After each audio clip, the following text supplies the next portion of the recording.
대통령께서 나라를 거덜내기 일보 직전이다라고 국민의힘 연찬에 가서 말씀하셨습니다. 지지율이 1%포인트가 되더라도 건전재정을 유지하겠다, 이렇게 극단적인 발언을 했습니다. 경제라는 것이 그렇게 극단적으로 진단하고 처방을 내리면 그게 경제에 도움이 되는 일입니까?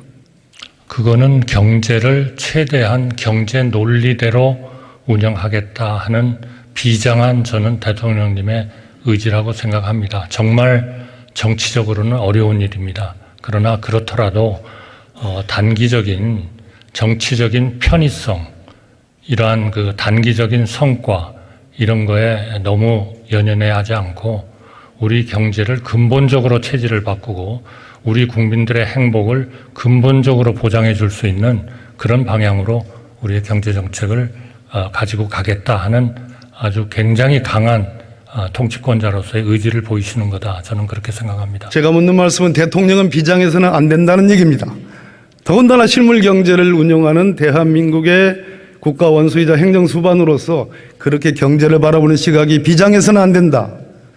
금융정책은 금융정책, 재정정책은 재정정책, 나름대로의 조정과 통합, 조율이 필요하다. 그게 한덕수 국무총리께서 과거 참여정부 국무총리 할 때의 철학으로 저는 알고 있습니다. 제가 아는 한덕수는 그때와 지금이 다릅니까?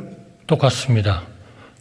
의원님께서 잘 아시겠습니다마는 참여정부의 경제부총리가 누가 근무를 했었느냐 하는 것을 보시면은 아마 의원님 잘 이해를 하실 겁니다. 제1대 경제부총리는 김진표 지금 국회의장님이셨습니다. 2대 경제부총리는 이헌재 전 경제부총리셨습니다. 3대는 제가 했습니다. 제4대는 권오규 경제부총리가 했습니다. 모두 다 시장 경제의 중요성을 알고 그러면서도 사회적 약자에 대한 보호를 해야 된다 하는 생각을 하고 있는 지극히 정상적인 경제정책의 철학 체계를 가진 그러한 부총리들이 저는 노무현 대통령님 밑에서 근무를 했다 이렇게 생각하고 있습니다. 그때와 지금은 저희의 경제정책에 대한 기본 방향은 하나도 제 개인적으로는 달라진 게 없다 이렇게 생각합니다. 건전한 재정 그리고 안정적인 거시 경제정책의 운영 그러면서도 미시적으로 우리의 여러 가지 국민을 행복하게 할 수 있는 이런 정책들을 추진해야 된다 이렇게 생각하고 있습니다. 그때의 한덕수와 지금의 한덕수는 다르다는 말씀을 지적드립니다. 자, 윤석열 대통령이 말씀하시는 나라를 거덜내기 일보 직전의 상태였다는 것에 대한 반론입니다. 슬라이드 보십시오. 2017년부터 2022년까지 문재인 대통령 재임 기간 동안 대한민국의 경제 성장률은 선방 그 자체였습니다. 2020년 그 코로나 엄혹한 기간 동안에도 미국과 일본이 마이너스 4%, 5%에 가까운 역성장을 했으나 대한민국은 마이너스 0.7%로 선방했습니다. S&P와 같은 국제금융평가기관에 의해서 대한민국의 AA 등급은 그대로 유지됐고 4천억 불 넘는 대한민국의 외환 보유고는 증가 일로였습니다. 그렇게 재정 파탄, 재정 건전성을 걱정하고 있으나 실제로 미국과 일본에 비해서는 현저히 낮은 재정 안정, 즉 GDP 대비 46.9%에 불과했습니다. 미국은 127.1%, 일본은 256.2%, OECD 선진국은 120%로 기록되어 있습니다. 이 점을 어떻게 평가하십니까? 이러한 그 의원님께서 말씀하신 지난 몇 년 동안의 경제 정책 운영의 결과는 새로운 정부가 출범할 때 정말 근본적으로 고치지 않으면 안 되겠다 하는 상황에 저는 달해 있었고 바로 그 상황을 대통령께서는 걱정을 하시는 표현을 하셨다고 생각합니다. 우선 재정의 건전성입니다. 400조 정도의 부채가 늘었고 이러한 그 부채의 증가에 따라서 IMF나 모든 세계의 경제 국가에 대한 신용도를 평가하는 기관들에서 한국의 부채의 증가 속도가 너무 빠르다. 이대로 가면 이러한 그 평가를 재조정을 불가피하게 고려해야 된다. 이런 경고가 계속 있었습니다. 물론 지난 몇 년 동안에 여러 가지 어려운 사정이 있었다는 것을 잘 압니다. 코로나도 있었고 여러 가지 재정이 그러한 확장적 여건을 감내할 수밖에 없는 상황이 있었지만, 그러나 우리의 전체적인 경제 운영의 틀은 국제적으로 고화가 되는, 국제적으로 저평가를 받는 그런 경제가 돼서는 우리 기업들이 해외에서 차입하는 금리도 올라가게 되고 우리 경제 운영 자체가 지속 가능하지가 않습니다. 그러니까 이것이 분명히 지금 의원님께서 말씀하시는 좋은 성장의 어두운 면입니다. 그 어두운 면을 봤을 때 우리가 여간 재정의 건전성에 역점을 두지 않으면 이거는 대외적으로 또 우리 국내 경제적으로 대단히 어려운 상황에 처해지게 되고, 또 이러한 평가는 바로 우리의 외환 사정의 문제로 드러난다는 겁니다. 지금 미국과 일본의 부채와 우리를 비교하셨습니다만, 우리나라가 제1 97년도 아시아 경제 위기를 겪을 때의 우리의 국가 부채의 GDP에 대한 비율은 11%였습니다. 11%였기 때문에 169조라는 차입을 해가면서 외환 위기를 극복했습니다. 미국이나 일본의 경제는 결국 세계의 기축 통화입니다. 누구나 일본이나 미국의 통화를 거부하지 않습니다. 그러나 우리나라는 아직 그러한 기축 통화 반열에 이르고 있지 못합니다. 앞으로 우리도 그 목적을 향해서 노력을 하겠습니다만, 바로 이러한 근본적인 우리나라의 화폐에 대한, 통화에 대한 국제적인 수용성, 이것 때문에 우리는 부채를 그렇게 미국이나 일본처럼 마음대로 늘릴 수가 없는 상황이라 하는 점을 이해해 주셨으면 좋겠습니다. 총리님, 이런 질문들에 대해서 대체로 현 정부 사람들은 이렇게 얘기합니다. 민족과 국가의 대한민국의 자존성을 현격히 훼손해 가면서 우리는 아직 그런 힘이 못 돼. 우리는 아직 일본의 경쟁 상대국이 못 돼. 미국은 하물며 더해. 왜 이렇게 현 정부가 잘못하는 것을 지적을 하면 그것을 곧이곧대로 받아들일 생각을 하지 않고 왜 그렇게 대한민국에 그렇게 약한 존재로 치부를 합니까? 제 말 이해됩니까? 의원님, 이해돼요? 약한 측면이 있죠.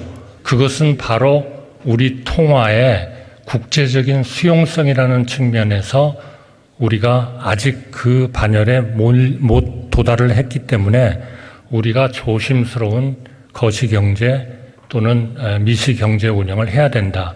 우리가 마치 그 세계적인 그러한 기축통화 반열에 이른 것처럼 그렇게 무분별하게 우리가 재정의 운영을 하게 되면 그거는 바로 국가 부도 사태로 이어지는 겁니다.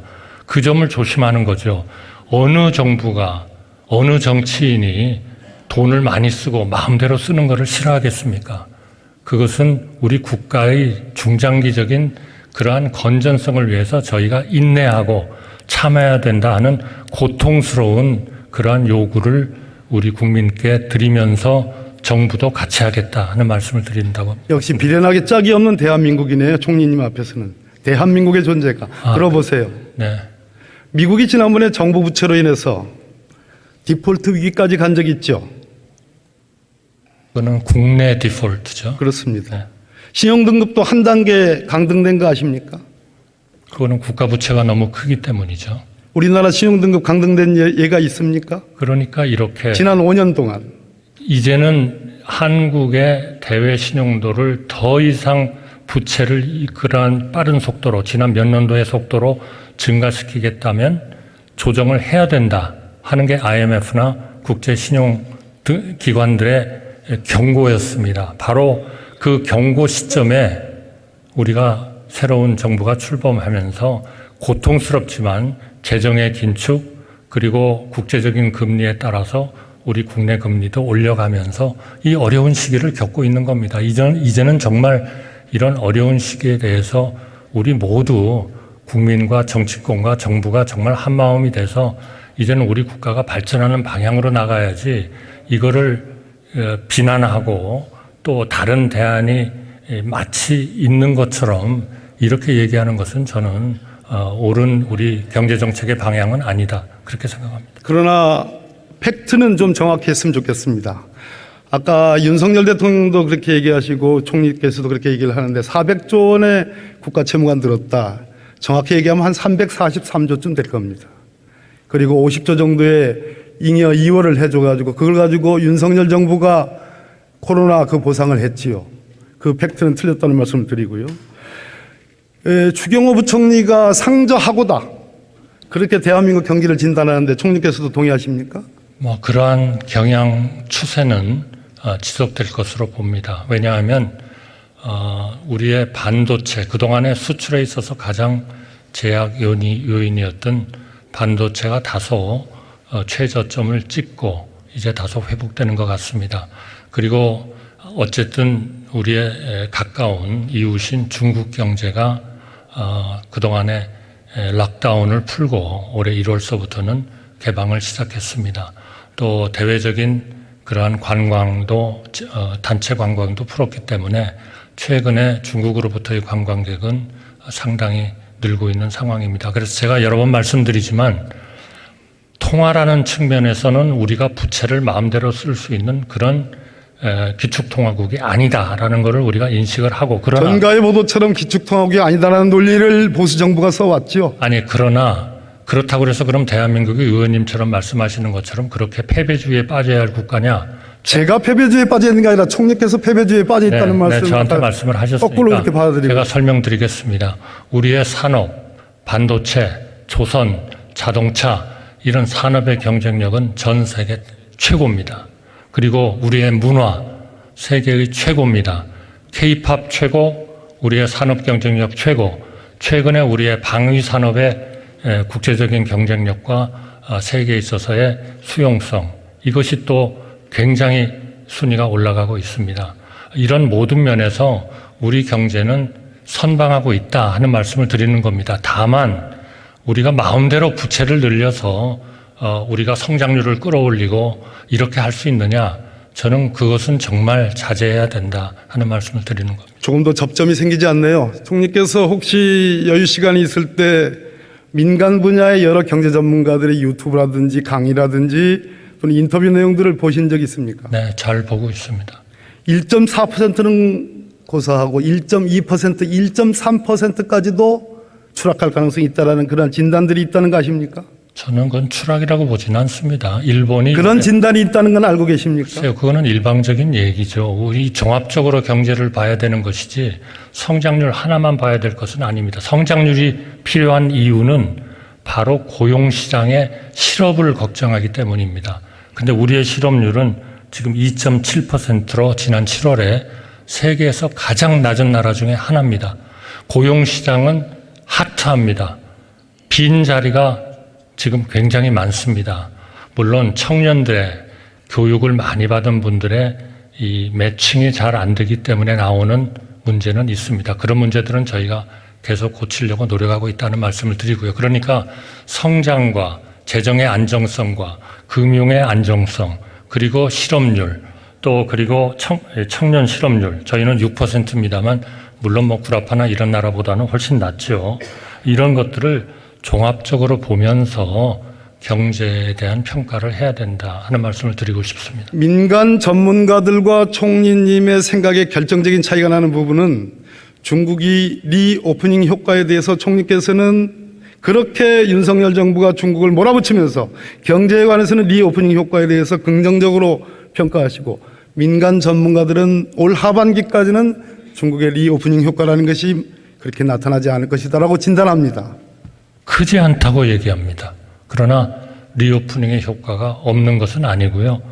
그리고 중국에 대해서 저희가 경제적인 측면에서 그렇게 몰아붙인 적은 단 한 번도 없습니다. 제가 여러 번 중국의 고위층과도 만나고 했습니다마는 항상 이런 대화를 합니다. 중국 측에서는 대한민국은 중국에 가까운 나라다. 그리고 잘 지내야 된다. 그리고 그렇게 해나가자. 저희도 마찬가지입니다. 서로 상호 존중하고 그리고 서로 그 상호 이익을 위해서 잘 교류하자.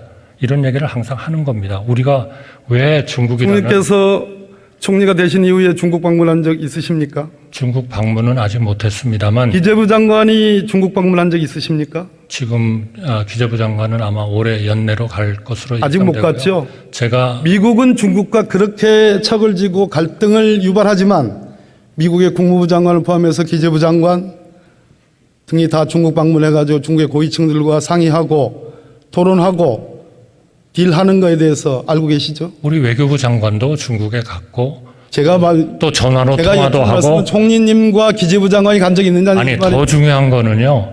작년 11월 달에 시진핑과 우리 대통령께서 정상회담을 하셨습니다. 그리고 제가 그 후에 원 오브 댐이지요. 그 후에 에이펙 총회에 가서 시진핑 수석을 만났습니다. 주석을 만났더니 첫 마디가 지금 방금 윤석열 대통령하고 대화를 하고 왔다. 대단히 유익했다. 좋은 만남이었다. 저한테 그렇게 얘기를 했습니다. 저도 역시 비슷한 톤으로 우리 한중 간에 서로 존중하면서 또 상호 이익을 위해서 잘 하자라고 말씀을 드렸고요.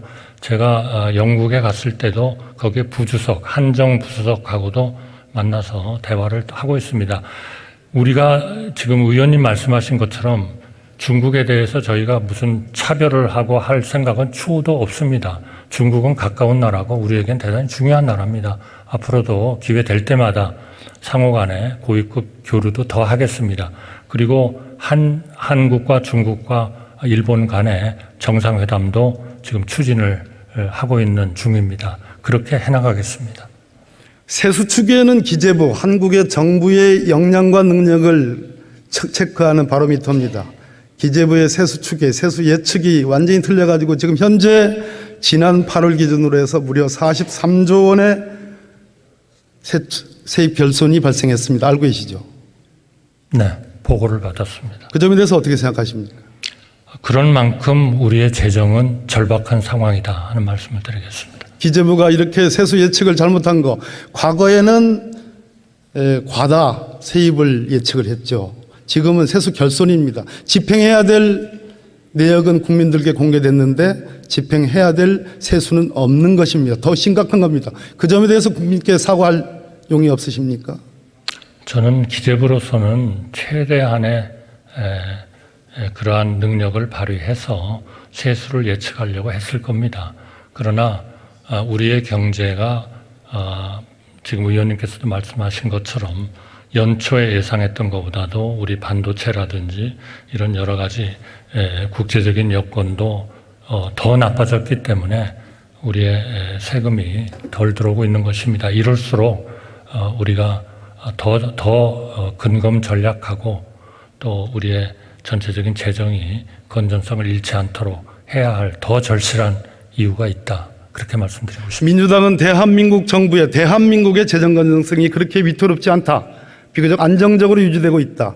따라서 핍박해진 서민 경제, 민생 파탄에 조금이라도 도움이 되는 길이라면 35조 원의 국채 발행을 통한 추가 경정 예산의 필요성이 있다고 강조하고 주장하고 있습니다. 총리는 조금도 추경 생각이 없죠? 네, 저는 동의하기 어렵습니다. 지금 세수가 이렇게 적자가 나고 있는 이러한 판에 우리가 또 추경을 통해 가지고 추가적인 지출을 더한다면 이 적자는 더 커질 것입니다.